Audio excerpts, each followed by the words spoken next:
आणि यानंतर मी विनंती करतोय, म्हसवड नगर परिषद 21-0 सातारा जिल्ह्यातली मान तालुक्यातली सन्माननीय आमदार जयकुमार गोरेभाव यांच्या नेतृत्वाखाली म्हसवड नगरपालिकेची निवडणूक झाली आणि त्या निवडणुकीमध्ये 21-0 असा निकाल मिळाला आणि एक सर्वसामान्य कुटुंबातली शेतकरी कुटुंबातली मुलगी नगराध्यक्ष पदावरती विराजमान झाली। त्या पूजाताई विरकर आणि सर्व 21 नगरसेवकांचा एकत्रित सन्मान। जोरदार टाळ्या। जरा माईकचा आवाज मॉनिटरला कमी आहे का? मॉनिटरला माईकचा आवाज कमी आहे।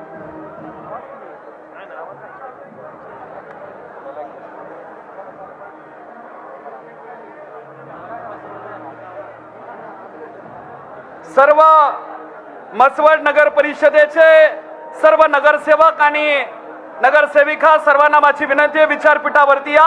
21-0 जरा टाळ्या झाल्या पाहिजेत म्हसवडकरांसाठी।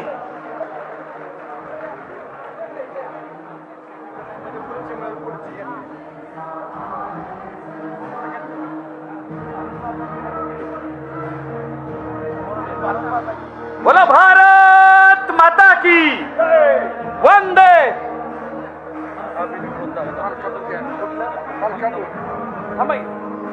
यानंतर करायचा आहे सन्मान होतोय आदरणीय जिल्हाध्यक्ष आणि सर्व दोन्ही मंत्री महोदयांना आपण सन्मान करावा आदरणीय मुख्यमंत्री महोदयांचा। देवा देवा देवा देवा भाऊ, देवा देवा देवा देवा भाऊ, देवा देवा देवा देवा भाऊ, देवा देवा देवा देवा भाऊ, देवा देवा देवा देवा भाऊ, देवा देवा देवा देवा भाऊ।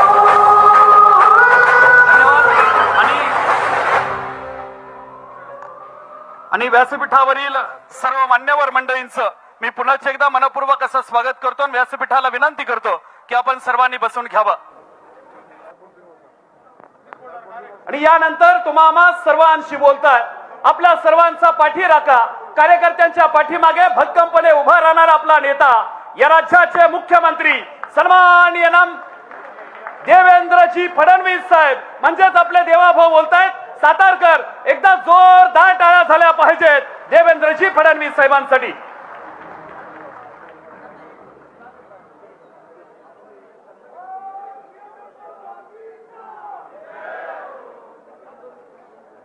हिंदवी स्वराज्याचे सरसंस्थापक छत्रपती शिवरायांना मानाचा मुजरा करतो। भारतीय राज्यघटनेचे शिल्पकार भारतरत्न डॉक्टर बाबासाहेब आंबेडकर यांना मानवंदना अर्पित करतो।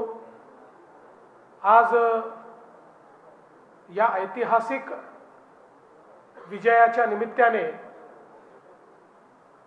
ज्या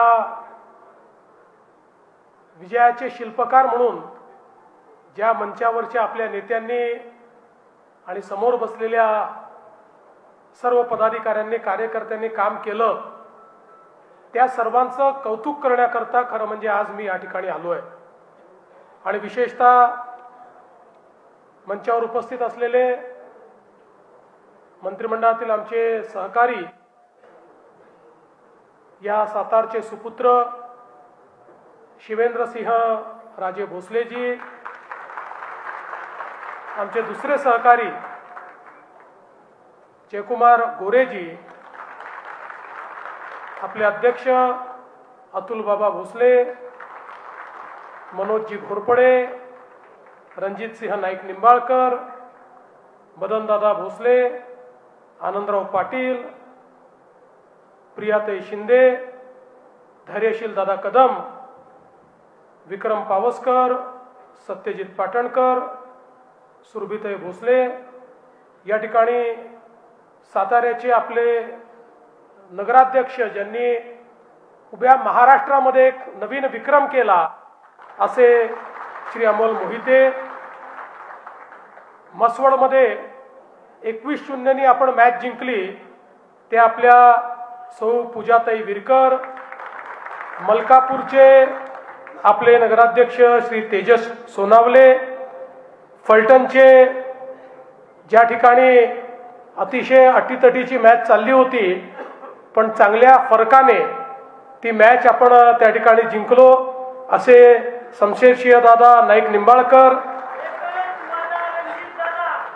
रहमतपूरचे आपल्या सौ वैशालीताई माने, वाईचे आपले अनिल सावंत आणि मेढा येथील सौ रुपालीताई बारागडे आणि ज्या ठिकाणी थोड्याशाने आपले नगराध्यक्ष गेले पण आपले नगरसेवक मात्र चांगल्या पद्धतीने निवडून आले, असे सर्व या ठिकाणी उपस्थित असलेले आपले नगरसेवक, म्हणजे त्यात मला वाटतं कराड आहे, पाचगणी आहे आणि महाबळेश्वर आहे, की ज्या ठिकाणी अटीतटीची लढत झाली. काही ठिकाणी पहिल्यांदाच आपण निवडणुकीमध्ये उतरलो आणि एक प्रचंड मोठं यश या ठिकाणी आपल्याला प्राप्त झालं. खरं तर सर्वात पहिल्यांदा ही जी सगळी मंचावर बसलेली मंडळी आहे, जी या निवडणुकीचं नेतृत्व करत होती, या सगळ्यांचं मी अतिशय मनापासून अभिनंदन करतो आणि त्यांना धन्यवाद देखील देतो. याचं कारण आपल्या सातारा जिल्ह्यामध्ये इतकं प्रचंड यश भारतीय जनता पक्षाला पहिल्यांदाच प्राप्त झालं. म्हणजे सातारा जिल्ह्याने इतर सगळ्या पक्षांना अक्षरशः भुईसपाटच केलं. अशा पद्धतीची निवडणूक ही साताऱ्यामध्ये यापूर्वी कधीही पाहायला मिळाली नव्हती. पण ज्यावेळी नेतृत्व पूर्ण शक्तीनं, क्षमतेनं, एक दिलानं सर्वांना सोबत घेऊन मैदानात उतरतं, त्यावेळी काय परिवर्तन होतं हे साताऱ्यामध्ये आपल्याला पाहायला मिळालं. आणि विशेषतः या ठिकाणी साताऱ्याची तर जी निवडणूक झाली, अर्थात विजय तर अपेक्षितच होता, म्हणजे विजयाचं नवल नाही, तो विजय मिळणार हे माहिती होतं. या ठिकाणी शिवेंद्र बाबा होते, उदयन महाराज होते, सगळी इथली आपली मंडळी होती, त्यामुळे विजय हा त्या ठिकाणी लिहिलेलाच होता. पण मला या गोष्टीचा आनंद आहे की स्वराज्याची राजधानी असलेला आमचा सातारा हा महाराष्ट्रामध्ये सर्वाधिक मताने नगराध्यक्ष निवडून आणण्याचं काम हे आपण या ठिकाणी केलं आहे. वाईसारख्या ठिकाणी ज्या ठिकाणी भारतीय जनता पक्षाचा नगरसेवक निवडून येईल का अशा पद्धतीनं लोक विचारायचे, त्या ठिकाणी आता नगराध्यक्ष हे भारतीय जनता पक्षाचे कमळाचे या ठिकाणी निवडून आलेले आहेत. आणि जसं मी सांगितलं, म्हसवडला पूर्ण आपली क्षमतेने आपण आलो. मलकापूरमध्ये तर मागच्या काळापासूनच एक आमच्या अतुल बाबांनी एक वेगळी व्यवस्था त्या ठिकाणी अशी उभी केली की मला पूर्ण कल्पनाच होती की या ठिकाणी आपण निश्चितपणे जिंकणार आहोत. रहमतपूर असेल, मेढा असेल आणि विशेषतः फलटणची जी काही लढाई होती ही मला असं वाटतं की अतिशय महत्त्वाची लढाई होती. कारण तिथे आपले कोण होते, बाहेरचे कोण होते, असे अनेक प्रश्न निर्माण झाले होते. आपलेच मित्र त्या ठिकाणी येऊन काय काय भाषणं करत होते हे आपण सगळ्यांनी बघितलं. पण मी मात्र या सगळ्या निवडणुकीमध्ये कोणाच्याही विरोधात बोललो नाही. मी सकारात्मक भारतीय जनता पक्षाकरता मत मागितलं, विकासावर मत मागितलं आणि फलटणच्या जनतेसहित आपल्या सातारा जिल्ह्याच्या आणि महाराष्ट्राच्याही जनतेने एक सकारात्मक मत आपल्याला दिलं, विकासाचं मत आपल्याला दिलं. आज आपण बघा, महाराष्ट्रामध्ये भारतीय जनता पक्षाने आपल्यासारख्या कार्यकर्त्या पदाधिकाऱ्यांच्या जोरावर 120 पेक्षा जास्त, म्हणजे काही ठिकाणी आघाडीत लढलो तर 130 नगराध्यक्ष आणि 3000 पेक्षा जास्त नगरसेवक आपण त्या ठिकाणी निवडून आणले आहेत. म्हणजे आपल्या नंतरचे रिकग्नाइज पक्ष जेवढे आहेत त्या सगळ्यांची एकत्रित बेरीज केली, एकत्रित तरी त्याच्या दुप्पट नगरसेवक आपले आहेत, एकट्या भारतीय जनता पक्षाचे आहेत. म्हणजे तुम्ही सर्वांनी मिळून भाजपच नंबर 1चा पक्ष आहे हे या ठिकाणी दाखवून दिलं. आणि आपले जे युतीतले 2 पक्ष आहेत, आपल्या एकत्रितपणे जर आपण महायुतीचा विचार केला, भाजप, शिवसेना आणि राष्ट्रवादी, तर 75% जागा महाराष्ट्रामध्ये आपण जिंकलेल्या आहेत. आणि आपले जे विरोधी पक्ष आहेत ते अक्षरशः भुईसपाट झालेले आहेत हे या निवडणुकीने दाखवून दिलं. किंबहुना गेल्या 1 वर्षामध्ये महाराष्ट्राच्या विकासाची जी दिशा आहे त्या दिशेवर एक शिक्का मारण्याचं काम, एक मोहर उमटवण्याचं काम हे महाराष्ट्राच्या नागरी भागातल्या जनतेने केलेलं आहे.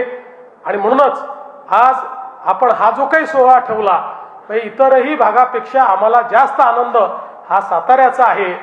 कारण अनेक वर्ष सातारा हा काही लोकांना असं वाटायचं की त्यांचाच आहे, पण आपल्या नेत्यांनी असं परिवर्तन या ठिकाणी घडवून दाखवलं की आता तर नगरपालिका झाली. मी आजच भाकीत करून जातो, जिल्हा परिषदेमध्येही सर्व नेते मंडळी आणि तुम्ही मिळून पहिल्यांदा सातारा जिल्हा परिषदेवर भारतीय जनता पक्षाचा झेंडा लागणार आहे. हा आत्मविश्वास मला या ठिकाणी, बाबा बरोबर आहे ना, आत्मविश्वास जय भाऊ अध्यक्ष महोदय घेऊन जाऊ ना, हा आत्मविश्वास. त्या आत्मविश्वास मला आहेच, तुम्ही नाही म्हटलं तरी मला आहे. कारण मला राजकारणामध्ये कुठे काय चाललंय हे तर माहिती असतं, ते थोडं समजतंही, आणि वारे काय आहेत हे मला त्या ठिकाणी निश्चित लक्षात येतात. आणि म्हणून आज मी आपल्या सगळ्यांना एवढंच आश्वस्त करण्याकरता आलो आहे की साताऱ्याच्या नागरी भागाने जो भाजपवर विश्वास दाखवलेला आहे त्या विश्वासाला पात्र होत आपलं सरकार या एक एक शहराचा विकास करून दाखवेल, या एक एक शहराचे आशा आकांक्षा अपेक्षा पूर्ण करून दाखवेल. या शहराचं चित्र त्या ठिकाणी आपण बदलून दाखवू. आणि ही शहरं विकसित शहरं आहेत. मूलभूत गरजांसोबत या शहरांमध्ये अनेक सोयी सुविधा आपण तयार केल्या आहेत. 5 वर्षानंतर पुन्हा ज्यावेळी या शहरांमध्ये मत मागण्याकरता आपण जाऊ त्यावेळी लोक म्हणतील की भाजपला मतं दिली तर आमच्या शहरामध्ये विकास झाला, आमच्या शहरामध्ये परिवर्तन झालं. अशा पद्धतीनं या 5 वर्षात काम करण्याकरता तुमच्या पाठीशी आम्ही पूर्ण ताकदीनं उभं राहू. माझी एकच विनंती सगळ्यांना आहे, विशेषतः नगराध्यक्षांना माझी विनंती आहे की निधीची कुठेही कमतरता राहणार नाही. निधी आपण तुम्हाला चांगल्या पद्धतीनं देऊ. अपेक्षा केवळ एकच आहे, लोकांनी आपल्याला निवडून दिलाय, आपल्याकडनं काही अपेक्षा ठेवू. आणि त्यातली पहिली अपेक्षा आहे की पारदर्शी प्रामाणिकतेतून काम झालं पाहिजे. नगरपालिका ज्या आहेत या भ्रष्टाचाराचा अड्डा बनता कामा नये. नगरपालिका ठेकेदार गुत्तेदार चालवतायत अशा पद्धतीची अवस्था येऊ नये. तर मिळालेला एक एक पैसा हा जनतेचा आहे आणि आपण या पैशाचे विश्वस्त आहोत असा विचार करून जर या ठिकाणी आपण नगरपालिका चालवली तर मी तुम्हाला विश्वासाने सांगतो 5 वर्षानंतर तुम्हाला मत मागायला देखील जावं लागणार नाही. लोक तुम्हाला घरी बसून निवडून देतील आणि वारंवार निवडून देतील. त्या दृष्टीनं आपण सर्वांनी काम करावं ही आपल्या सर्वांना मी विनंती करतो. पुन्हा एकदा सगळ्या नेते मंडळींचं अतिशय मनापासून या ठिकाणी अभिनंदन करतो. विशेषतः आपली संघटना जी आहे म्हणजे नेत्यांच्या सोबत संघटनेनं केलेलं जे काम आहे हेही अत्यंत मोलाचं आहे. संपूर्ण संघटना अतिशय ताकदीनं या ठिकाणी लागलेली होती आणि त्यामुळेच एक चांगला विजय आपल्याला मिळालेला आहे. आता पुढचा विजय जेव्हा मिळवाल त्यावेळी पुन्हा याच सभागृहामध्ये जिल्हा परिषदेच्या अध्यक्ष आणि सगळ्या सदस्यांचा सत्कार करण्याकरता मी येईल. ती संधी मला पुन्हा आपण द्यावी अशा पद्धतीची आपल्याला विनंती करतो. खरं म्हणजे हे जे आमचे विजयाचे शिल्पकार सगळे मंत्री आणि नेते आहेत यांची भाषणं व्हायला पाहिजे होती, पण साहित्य संमेलनात 1-सव्वा तास उशीर झाला आणि मला मुंबईला पोचायचं आहे. मग माझं हेलिकॉप्टर काही मुंबईत उतरू शकणार नाही, म्हणून त्या सगळ्यांचा वेळ कट करून त्यांच्याही वतीनं मी बोललो म्हणून त्यांची क्षमा मागतो. आणि मला असं वाटतं की तसं त्यांचं भाषण आपण नेहमी ऐकतच असतात, त्याच्यामुळे तसं काही त्यांचं भाषण कट केलं तरी प्रॉब्लेम नाही. पण या विजयाकरता त्यांनी केलेली मेहनत जी आहे ती खरोखर अतिशय उत्तम आहे. त्यांचं सगळ्यांचं आणि आपल्या सगळ्यांचं अभिनंदन करून माझे 2 शब्द संपवतो. धन्यवाद. जय हिंद, जय महाराष्ट्र. अशाच नवनवीन अपडेटसाठी आमच्या खबर गावाकडची या चॅनेलला सबस्क्राईब करा. आमचे व्हिडिओ लाईक करा आणि शेअर करा. धन्यवाद.